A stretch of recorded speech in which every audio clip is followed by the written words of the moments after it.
All right, welcome to Primos for Life, the wrestling podcast made for the fans, by the fans. Como siempre, yo soy Eddie, el niño vaque. We got Ariel, the Ecuadorian Dream Bisueta, and we are your self-proclaimed, undisputed co-host tag team champions of the world. And at this point, we are 5 days away from WrestleMania 41. So Ariel and I jumped into a recap covering last week's Monday Night Raw and Friday Night Smackdown. Monday Night Raw will be part 1 and Smackdown will be part 2. So, como siempre, sit back, grab a snack, and let's get it on. Primo. What's going on, dude? Yeah, I'm just giddy, man. I'm excited because we are less than a week away from WrestleMania, bro. Coming down the pipeline, coming down the stretch, whatever you want to say. It is time. Put up a shut up time.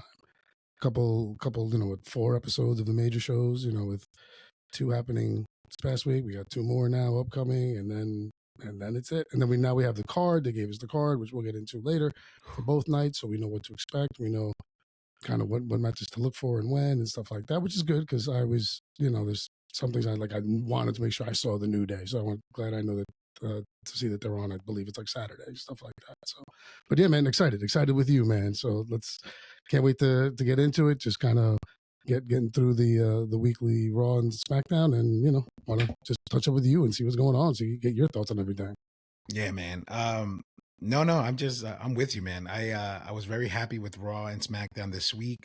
Just slow pace to kind of just really, kick it home, which I feel like next, this upcoming Monday and Friday's SmackDown will be the things to really just get us to WrestleMania night 1 and 2, officially.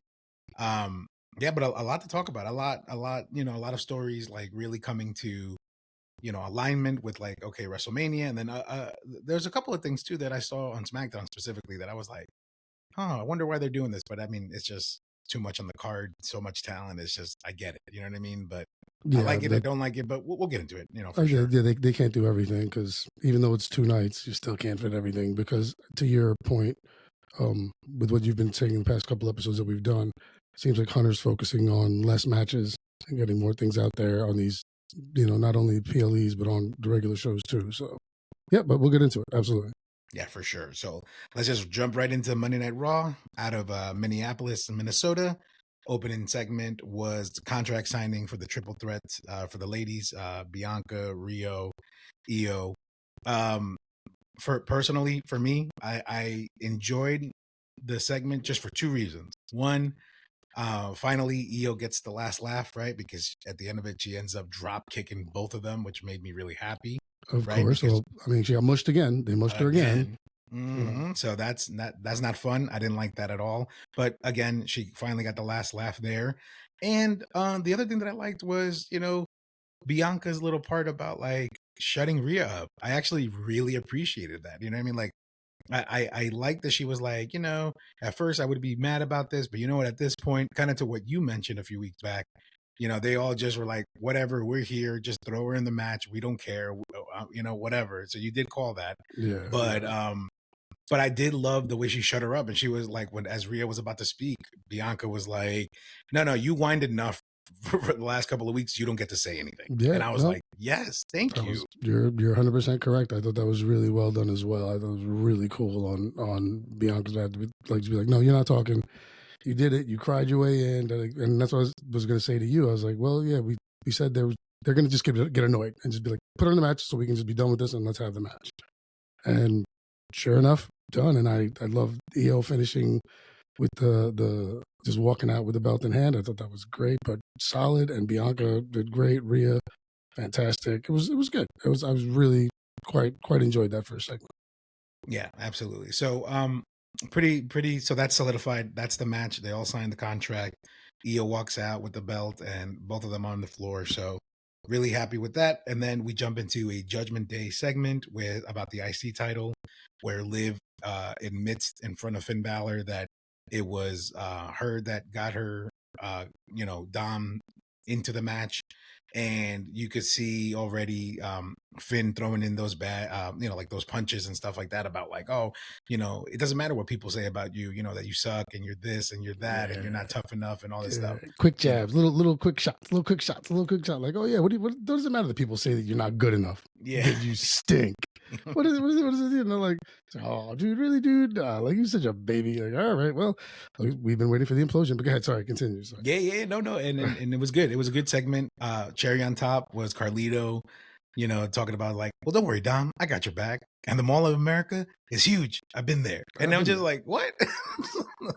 the new R-Truth, the new R-Truth. It's funny. He's good. No, it was great. And then to see that Liv is the reason that it happened, you're like, great, this will bring the disdain and everything there. And to find out, like it's going to be 2 members of the Judgment Day. So you're like, okay, how are they going to spin this and have Braun and Penta in there? I'm very interested to see the dynamic of how they work this, because they're doing a few of these multi-person matches. Like the women's is a 3-way dance. This is now a 4-way dance. So it's going to be interesting to see the dynamic and how they work it. But the segment was good. I thought it was quite funny.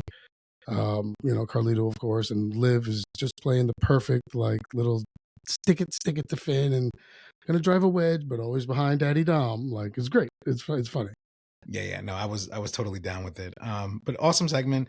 Like the comedic relief at the end, and then we see Bailey and Lyra Valkyria come out.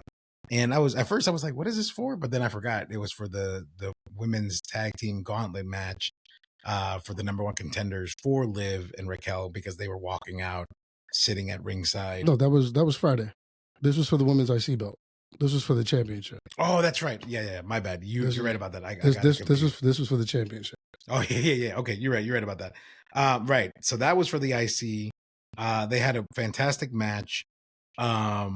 And then that little bit at the end, kind of like, foreshadowing, like, even though we're friends, I'm gonna, shake your hand, but I'm not gonna shake your hand because I'm really frustrated that I didn't beat you again. Right. But then Bailey was like, no, I gotta shake this off. No, you're still my friend.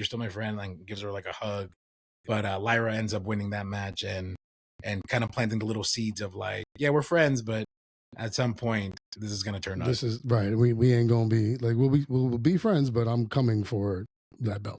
Like, that's right. I will have it. It's like the Orton Rhodes situation where Randy just, every time Randy's around Cody, he just stares at the title. Yeah. Stuff like that. So yeah. So that was a pretty good setup for what comes on SmackDown later on in the week, which we'll get into a little bit later. Right. Next segment is Bert Kreischer, right, with American Made. That was a little funny segment there where Chad is like, oh, I'm so glad you came here to see us. And Bert was like, I'm not here to see you. And then Otis comes out and he's like, yeah, and they have a little nice moment. And he's like, the ripping of the shirt, that's my thing. And I like what Otis said. He says, babe, it's our thing now. And then they like belly rub and hug each other. It was pretty cool. I liked it. It was a fun segment because you need the comic relief there. And it takes it's a way to kill some time and give Otis a little tough screen time because they still want to figure out what they want to do with him. He was a Money in the Bank winner at some point. So they like him. So we'll see. But yes, no, it was funny little thing backstage, just a little comic relief to throw in, get you 2-3 minute buy until you get to your next segment. Yeah. And then we get the little bit of the AJ Styles promo talking about how he wants to like embarrass Logan Paul.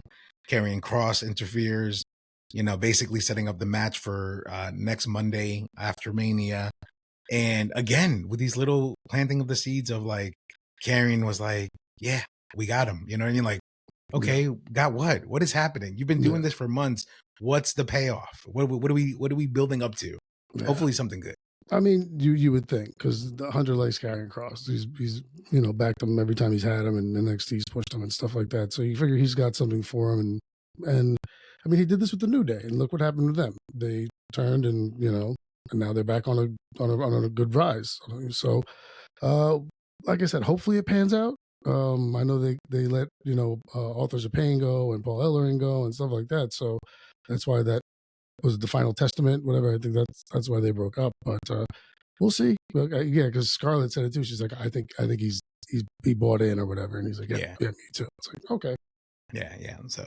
So just waiting to see that payoff. Hopefully, it's really good, and hope it's like deeper than what they're letting on. You know what I mean? Like I hope it's like a bigger trap than we could ever imagine. It's like oh man, massive psychological warfare. Like, like I'm so in your head. It's like it's going down.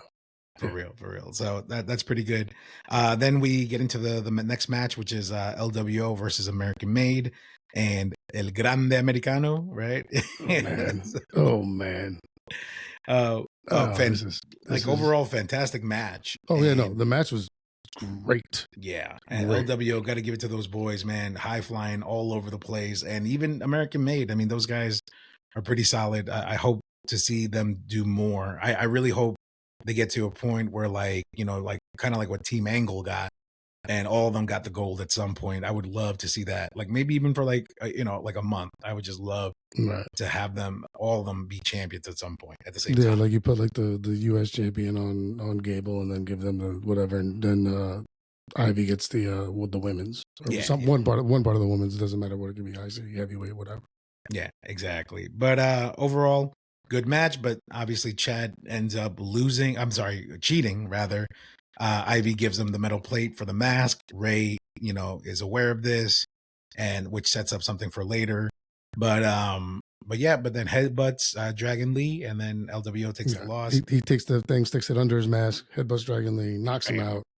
You know, just another way to conceal, you know, like the brass knuckles or the something, you know, whatever. You put it underneath your wrist tape or what have you, stuff like that. So yeah. They're pretty awesome. I like what they're doing. A lot of, you know, new things or things that we haven't seen in such a long time, or we've seen in other promotions. Really cool. Really expanding here, you know, just overall wrestling fandom. You know what I mean? We've seen it somewhere at some point, you know, so awesome. Callbacks. A lot of good callbacks. Yeah. No complaints on that. Then we jump into the Gunther and Jay segment, which real off the top, man, I wasn't really too crazy about it. I didn't like that Gunther, and I get it why they did it this way. Like Gunther didn't have a microphone to talk back. So, because to be honest with you, if he did, I personally feel like he would have destroyed Jay. Well, Jay slapped it out of his hand. Right. Like, so you sent the message. He came out there with that fucking smile on his face. Yeah. Getting ready, and Jay just smacked it in his hand. It's like, nope. Essentially, about Bianca Belair. No, you don't get this.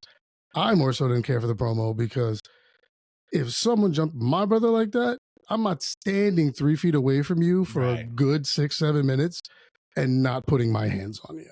Exactly. That is not happening. Well, I would have just been like, it would have been one of those, I forget what it was. I think it was Damian Priest on somebody when he picked up the mic and he goes, nope. And he just threw it and he just started beating whoever it was. Like, yeah, good callback. You know, that's like good. That's something that I wish would happen. Would he just been like, you know, Gunther, and then just threw the mic down, and then just you would have to separate them, or he got him handcuffed, or something like that, or you know, like something. But it was just, I was just like, okay, but I mean the way the anguish that was in Jay's face, the way everything was happening, and he even said, he's like, you smeared my brother's blood on you, like. No, man, no. You can't sit there and tell us that entire segment how much you love your family and families is important, and not grab Gunther and just start swinging. Yeah, no, agreed. And that was one of the problems that I had with the segment. I didn't like that. Just it didn't come off believable. You know what I mean? Like, I feel like Jay is such a goofball. And even at the moment when he was trying to get the promo across, the fans kept yeeting, and he kept like telling them like, shush down, like this is serious. But even then I was like, no, man, whether they eat or not, I don't see you as a threat. Like, you know what I mean? Like, you're not. No, see, I do see him as a threat. And I think this was the perfect time to reinforce that. Yeah. 2 weeks coming, because that's the thing. If you're going to put the belt on him, you have him stand tall this week. Gunther stand tall next week. And then Jay get his moment at Mania.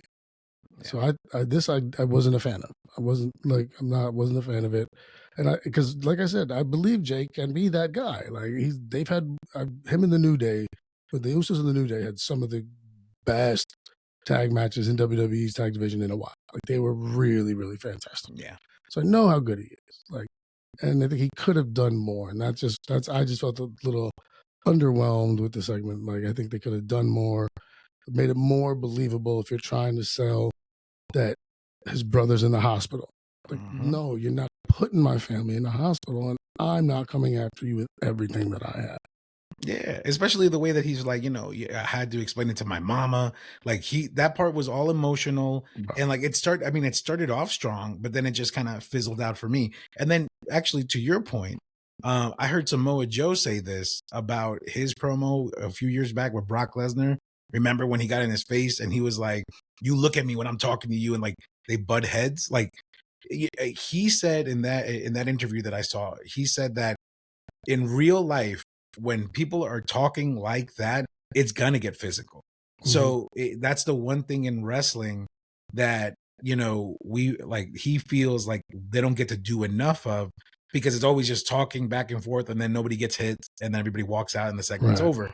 But he even said that Brock even told them that he loved that because it brought such a real element to that. And to your point, I wish we would have seen that, at least headbutting or something physical, showing like I'm gonna tag you back, and it's gonna come like harder than you ever expected. There's no freebies. There's no freebies, like none whatsoever. Like this is not gonna happen. Not on my watch. Sorry. Yeah, no. That one could have been done better, but moving on. No worries. Hopefully the match will make up for that. But I mean, I'm imagining it will. Yeah, but overall, decent. But the next segment is Natalya is talking to Pierce, and she's like confused about like, hey, but like I don't want to tag with Maxine.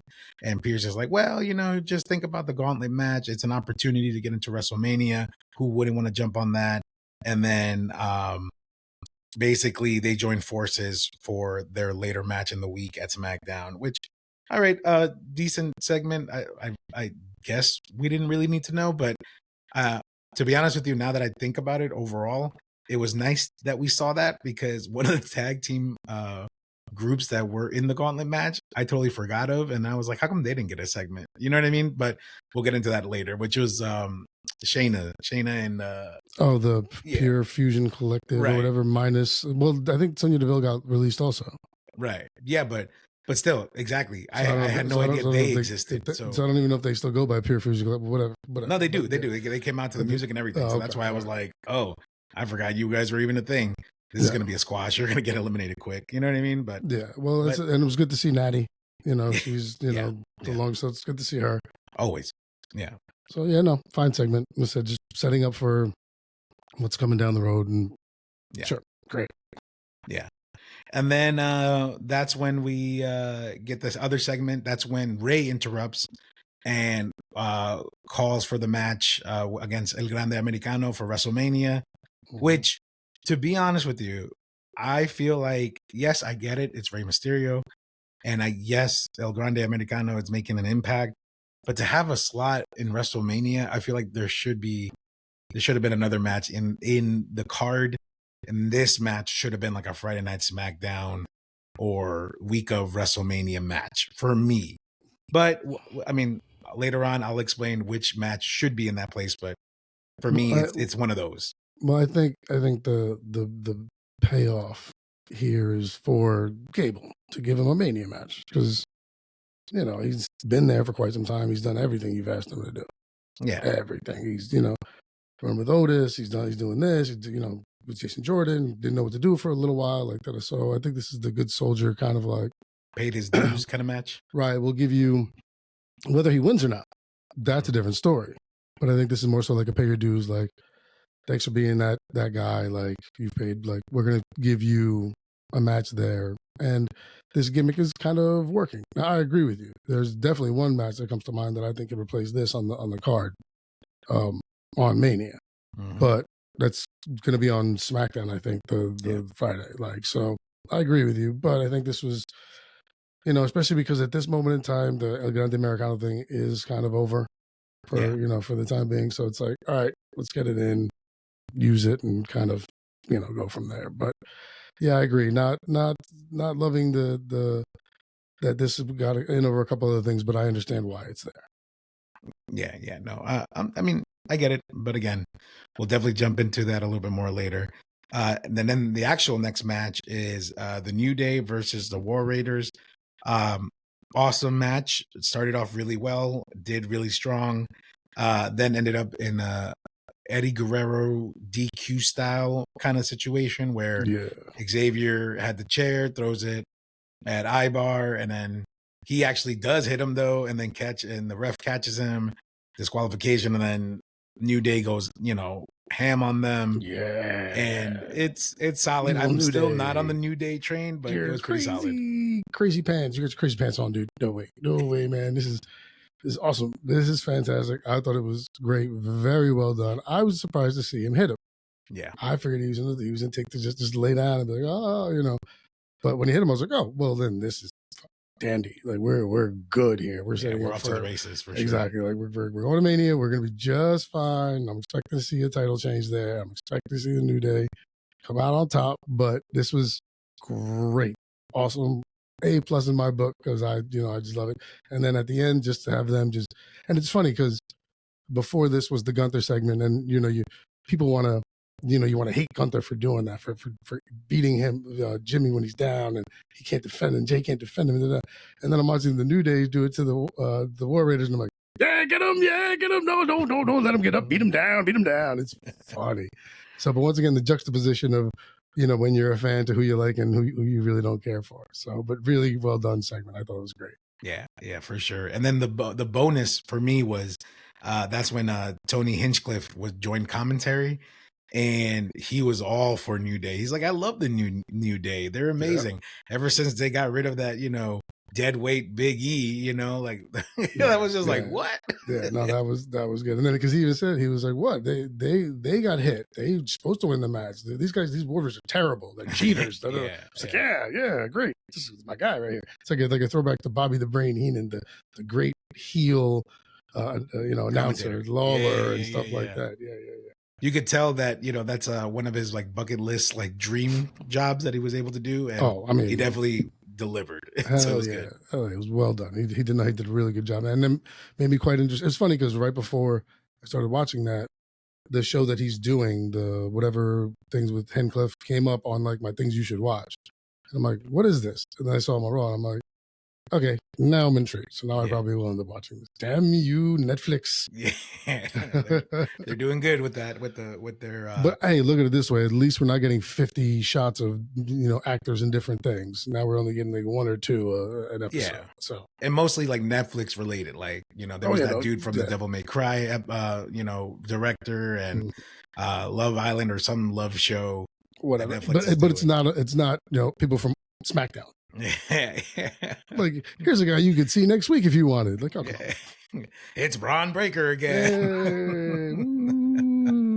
He's supposed to fight in 2 fights. What are we doing here? Like, come on. Yeah. But overall, awesome match. And then the way that paid off too, it looks like their match or their rematch at WrestleMania for the titles should be really good. But then we jump into the next match, which is Penta versus Dominic. And dude, great match. Good for Dom.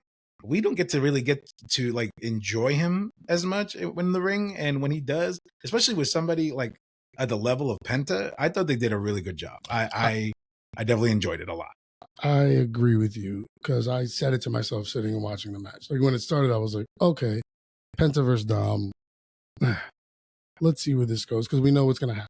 We know there's going to be interference, and like, let's see how the match goes, though, because I want to see how Dom does. And now I know how good Penta is, and I know Penta makes other people look good. But I agree with you. Dom did his thing, held his own, kept up speed, pace, everything clean. Like so, things. It was a very, very clean match, very solid match. So I agree with you. I enjoyed it, and props to Dirty Dom. I like crappy Dom Mysterio. I've come around to him. I was like, so you know what, dude? Yeah, just be a crappy dude. Like, have your mullet be, have that terrible porn stash, and let's just roll, man. Like, go. It works. But then Penta gets the win, and then Carlito attacks him after the fact, and then out of nowhere, like a missile, Braun Breaker just like splits Carlito in half, bro, with that spear, bro. It wasn't.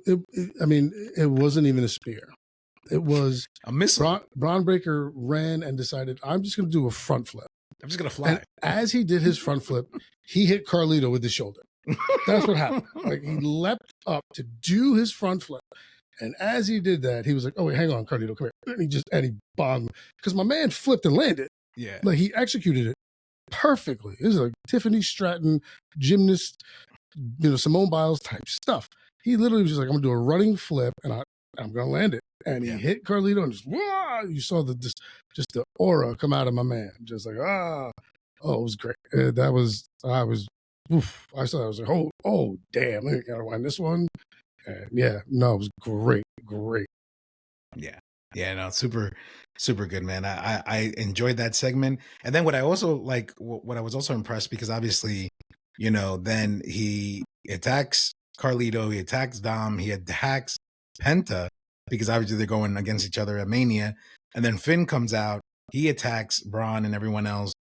And good for Finn Balor for throwing some Spanish at Penta. I don't know if you caught that, but he was like, what did he end up saying? He's saying something like, "Estoy mío, cabrón," and I was like, "Es mío, cabrón, es mío." Yeah, I was like, "Okay, Finn, let's go." Yeah, he's like, "Es mío, cabrón." I was like, "Yeah, man, yeah, that's right. Tell him, let him know." Like, yeah, so genuinely excited for this match. I don't care who wins. I'll be happy if any of them win at this point. I mean, I have my preferences, of course, but yeah, but no, I think you're right. I think it's, no matter who wins, you should be fine. I think from a storytelling aspect, when we do our picks, because we will be doing, our picks, I'll explain where I'm leaning and why. But yeah, I agree with you. It's just going to be a fun match. I just want to see the way it finishes, and hopefully it's not anticlimactic, and it's because it'd be really like terrible if you have all these 4 great athletes in there and working really hard, and then it's just some kind of foolish way to end the match. Like, it would just really not be cool. I'm not expecting that at all, because that hasn't been in any of Hunter's things. Every time he's done something, it's paid off. So we'll see. Yeah. No, but excited, very excited. Let me get back to that. Very good. Sorry. Yeah, no one's taking that away from you. We get it. No, agreed. Super fun match. I think it will deliver. I honestly think it's going to be one of those matches that probably will deliver the most. Actually, and is this is on Sunday or on Saturday? I believe this is night 1. I think it's going to be night 1. Yeah. So, yeah. I think it's going to be good. Or maybe night 2. See, we got to double check that, but we'll double check. And then this is the yeah, I know. Right? So wait, you're saying it's the night 1 or night 2? Right, yeah, might be night 3. Who knows? All right,